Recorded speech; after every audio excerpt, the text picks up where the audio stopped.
POCSO court సెన్సేషనమైన తీర్పిచ్చింది. ఇద్దరు ముద్దాయిలు కామాంధులు అని చెప్పవచ్చు.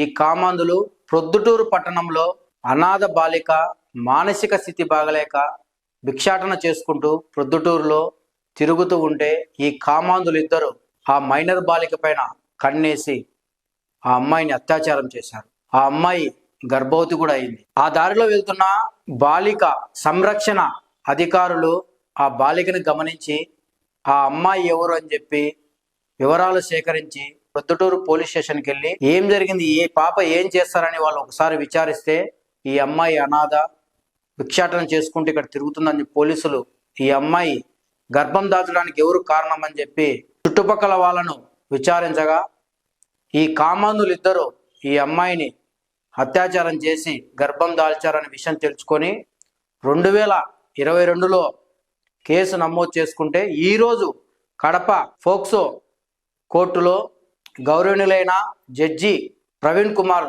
గారు వీళ్లకు జీవిత ఖైదీ విధించారు. ఇటువంటి సెన్సేషనల్మైన తీర్పు ఇచ్చినందుకు చాలా మంది జిల్లా ప్రజలు కూడా ఎంతో ఆనందం వ్యక్తం చేస్తున్నారని చెప్పవచ్చు. ఇలాగే ప్రొద్దుటూరులో ఇంకొక కేసు నమోదైంది.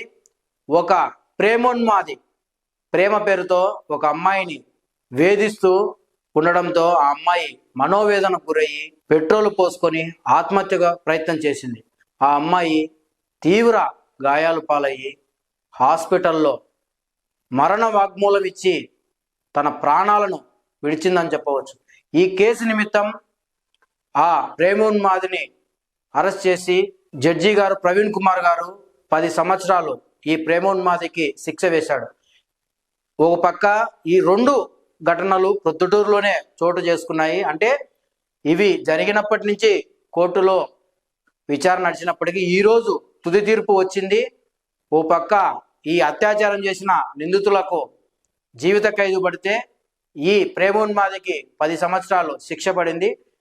ఇక్కడ ఈ అత్యాచారానికి గురైన అమ్మాయికి కడప జడ్జి ప్రవీణ్ కుమార్ గారు గౌరవనీయులైన కలెక్టర్ ద్వారా 5 లక్షల రూపాయలు పరిహారం ఇప్పించడంతో పాటు ఆ అమ్మాయికి 2 సెంట్ల స్థలం ఇచ్చి ఇల్లు కూడా కట్టించాలని, అలాగే ఆ అమ్మాయికి వీలైతే అవుట్సోర్సింగ్లో ఉద్యోగం కూడా ఇప్పించాలని చెప్పి గౌరవ జడ్జి గారు కలెక్టర్ గారికి ఆదేశాలు జారీ చేశారు. ఈ ప్రేమోన్మాది దాడిలో గాయపడి మరణించిన అమ్మాయి కుటుంబానికి కూడా 5 లక్షల రూపాయలు పరిహారం ఇవ్వాలని చెప్పి గౌరవ కలెక్టర్ గారికి జిల్లా జడ్జి ప్రవీణ్ కుమార్ గారు ఆదేశాలు జారీ చేశారు. ఈరోజు మనం చూసుకున్నట్టయితే ఎక్కడ చూసినా మహిళల పైన అత్యాచారాలు కావచ్చు, ప్రేమోన్మాద దాడులు కావచ్చు ఎక్కువైపోయాయి.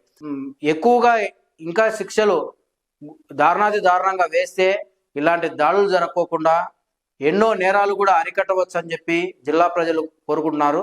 అంటే ఈ కేసుల్లో గవర్నమెంట్ పీపీ వేణుగోపాల్ గట్టిగా వాదించి ఈ కేసు ఒక పూర్వ వివరాలు ఎలా జరిగింది ఈ క్రైమ్ అంతా అని చెప్పి జడ్జి గారి ముందు వివరించి గవర్నమెంట్ పీపీ గారు వేణుగోపాల్ గారు మొత్తం మనకు మీడియాతో ఏం జరిగిందని కూడా ఈ కేసు గురించి ఒకసారి వివరించారు. ఆయన ఏం చెప్పారో ఒకసారి మనం చూద్దాం. ఈరోజు కడప జిల్లా కోర్టు పోక్సో కోర్టు సంచలనమైన తీర్పు ఇవ్వడం జరిగినది. 2 కేసులలో సంచలనమైన తీర్పు ఇవ్వడం జరిగినది. ఈ పోక్సో కోర్టు జడ్జి గారైన ఎస్ ప్రవీణ్ కుమార్ గారు తీర్పు వెల్లడించు 2022వ సంవత్సరంలో రోడ్డు పేరు పొద్దుటూరు శివాలయం రోడ్డు పక్కన ఉన్న ఒక అనాథ బాలిక బిచ్చమెత్తుకుంటూ ఆ అమ్మాయిని రేప్ చేయడం జరిగినది. ఆ రేప్ కారణంగా ఆ అమ్మాయి గర్భవతి అయినది. ఆ రోజు 2022వ తేదీన అటువైపు పోతున్న చైల్డ్ డెవలప్మెంట్ ప్రాజెక్ట్ ఆఫీసర్ అయిన హైమావతి గారు గుర్తించి ఆ అమ్మాయిని పోలీస్ స్టేషన్కి తీసుకొని పోయి కంప్లైంట్ ఇవ్వడం జరిగినది. తర్వాత పోలీసు వారు ఛార్జ్షీట్ దాఖలు చేసి కేసును విచారణకు వచ్చినది. కడప పోక్సో కోర్టు జడ్జి గారు 21 సాక్ష్యాలని విచారించి ఈ 4 ముద్దాయిల్లో 2 ముద్దాయిలు షేక్ సాదక్ మరియు సిపాయి చిన్నయ్య అనే 2 ఆ అమ్మాయిని రేపు కారణము, ఆ అమ్మాయి గర్భవతి కారణం అని తేల్చి వాళ్ళకి జీవితకాల శిక్ష విధిస్తూ తీర్పు చెప్పడం జరిగినది. అదేవిధంగా ఈ కేసులో సకాలంలో సాక్షులను ప్రవేశపెట్టిన మా కోర్టు మానిటరింగ్ నాగేంద్ర కుమార్ గారు మరియు కానిస్టేబుల్ రాజశేఖర్ గారు చాలా కృషి చేసినారు. కోర్టు కానిస్టేబుల్ అదేవిధంగా కోర్టు వారు జడ్జి గారైన ఎస్ ప్రవీణ్ కుమార్ గారు ఈ కేసులో తీర్పు చెప్తూ బాధిత కుటుంబం అయిన అనాథ బాలిక కడప కలెక్టర్ వారిని ఆదేశిస్తూ 5 లక్షల రూపాయలు ఆ అమ్మాయికి పరిహారం ఇవ్వమని, అదేవిధంగా ఆ అమ్మాయికి 2 సెంట్లలో ఇల్లు కట్టివ్వమని, వీలైతే ఆ అమ్మాయికి అవుట్ సోర్సింగ్ ద్వారా ఒక ఉద్యోగం కల్పించమని ఆదేశించడం జరిగినది. అదేవిధంగా ఈ కేసులో బాధ్యతాయుతంగా సిడిపిఓ గారు వ్యవహరించడం మా హైమావతి గారిని ప్రశంసించడమైనది జరిగినది. ఆమె కృషికి ప్రశంసించడం జరిగినది. జడ్జి గారు సామాజిక దృక్పథంతో బాధిత కుటుంబానికి న్యాయం చేయాలనే ఉద్దేశంతో ఆ అమ్మాయికి భరోసా కల్పిస్తూ ఆర్థికంగా గృహం వచ్చేటట్టు చేసినారు.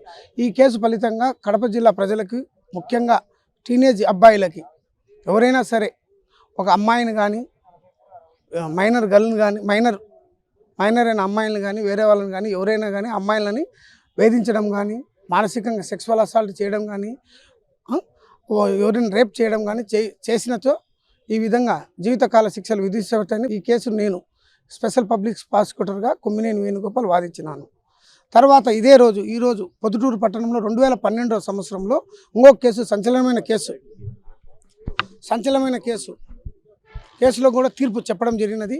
పొద్దుటూరు రూరల్ పరిధిలో 2012లో ఒక అమ్మాయి, అదే వీధిలో ఉండే అశోక్ అనే అబ్బాయి ఆ అమ్మాయిని ముద్దు పెట్టుకోవడం జరిగినది. ముద్దు పెట్టుకుంటే ఆ అమ్మాయి మానసికంగా ఆందోళనకు గురై అవమానం భరించలేక కిరోసిన్ పోసుకొని కాల్చుకొని ఆత్మహత్య ప్రయత్నం చేస్తుంది. ఆ అమ్మాయి చనిపోయేటప్పుడు మరణ వాంగ్మూలంలో నా చావు కారణం అశోక్ అని చెప్పడం జరిగినది. ఆ అమ్మాయి మన తర్వాత చనిపోతుంది. ఆ కేసులో కోర్టు వారు అశోక్కి 10 సంవత్సరాలు కఠిన కారాగార శిక్ష విధిస్తూ ఆ బాధిత కుటుంబంకి కడప కలెక్టర్ వారు 5 లక్షల రూపాయలు పరిహారం ఇవ్వాలని మా పోక్సో కోర్టు జడ్జి గారైన ఎస్ ప్రవీణ్ కుమార్ తీర్పు ఇవ్వడం జరిగింది. ఈ కేసులో మా కోర్టు మానిటరింగ్ నాగేంద్ర కుమార్ గారు, అదేవిధంగా పొద్దుటూరు రూరల్ కానిస్టేబుల్ వెంకటయ్య గారు సకాలంలో సాక్షులను ప్రవేశపెట్టడం జరిగినది.